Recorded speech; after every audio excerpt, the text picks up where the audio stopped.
Whoever comes to me and does not hate father and mother, wife and children, brothers and sisters, and yes, even life itself, cannot be my disciple. Oh, and furthermore, none of you can become my disciple if you do not give up all your possessions. Okay, come on, Jesus. Just calm down a minute. I think I might be starting to get it. And I know it's got to be frustrating coming to us with such good news and seeing us listening, but moving like our feet are stuck in the mud as we try and reorient ourselves to following you rather than our own immediate desires. Can't you ratchet it down just a little? Maybe like anyone who refuses to let go of family, friends, possessions, and even life itself isn't going to make it far along this road I'm here to lead you on. But hate those we care the most about. And what, are we supposed to empty our houses out onto the curb and just walk away?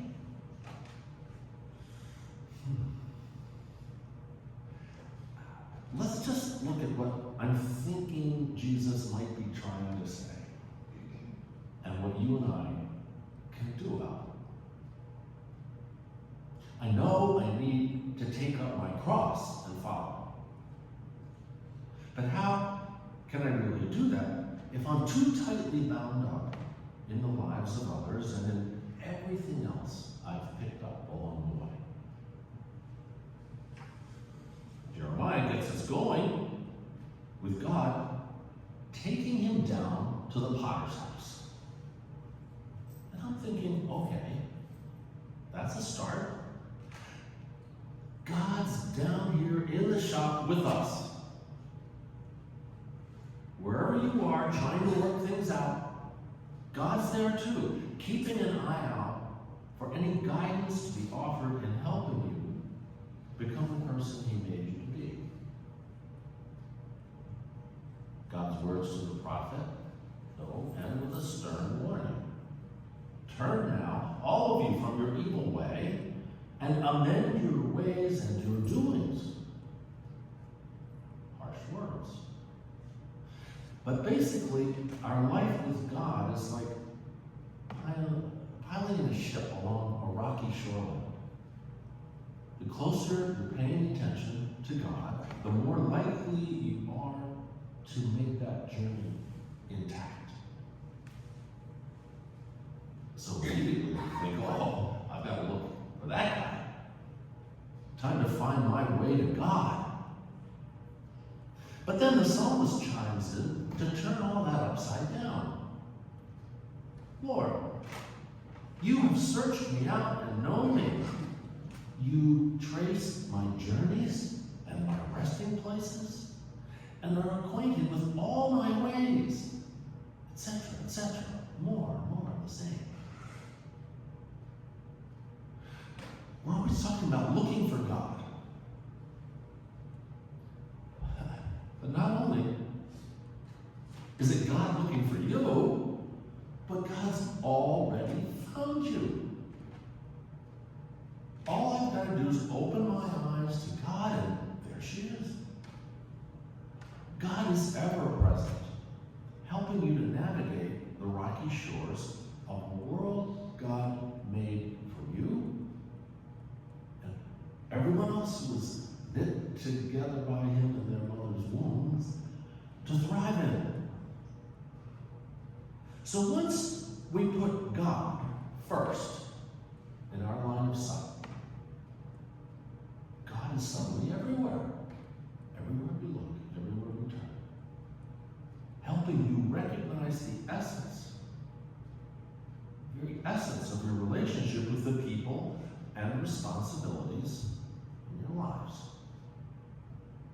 Yes, our family, closest friends, and all we've worked so hard to achieve and accumulate are very, very important to us. And so you and I want to hold on to them for dear life. Jesus is declaring the hard truth that nothing is forever. Even your own life, as you know it now, isn't forever. But maybe this is what Jesus is trying to convey. If you and I can nail them all we hold dear in our lives, to the cross of Christ, the cross we take up and carry with Jesus,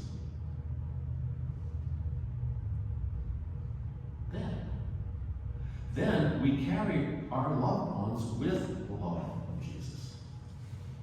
And we use our possessions in the spirit of God's love, which does last forever. I mean, many of you have been praying with us for our son, Martin, for some years now. But I believe a big part of those prayers being answered now has to do with my letting Martin be Martin. Finally let go of all I knew Martin could do and encourage him on his way. And just allow him to be part of the cross I bear. So Martin could open his eyes to see what God had in heart and mind for him. Despite the endless despair Martin saw as the only road open to himself. Now, whether Martin's consciously aware of it or not, I definitely believe he's now finding hope by the hand of God. And maybe this release of Martin was made easier for me, since I was already letting go of all the interests, ideas, creativity, skills, and abilities that helped make Polly such a wonderful wife, mother, and co-worker. And get down to the basics of this very special child of God, whom God has now placed in my care.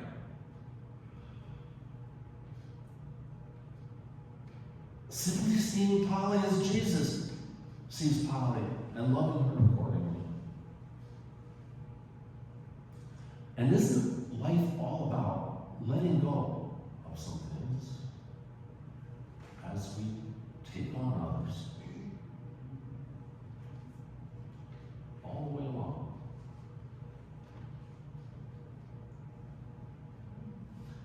I had to wrestle hard with this gospel. But what it comes down to for me is that Jesus is begging you and me to let our relationships be formed in the spirit of God's love for us. God's ever-present and unbounded love for us. Rather than by our own preconceptions, expectations of others, and the demands of all we gather for ourselves.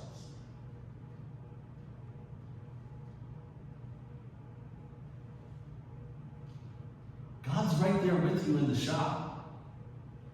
Don't even think about trying to put it all together all by yourself. In the name of God, Father, Son, and Holy Spirit.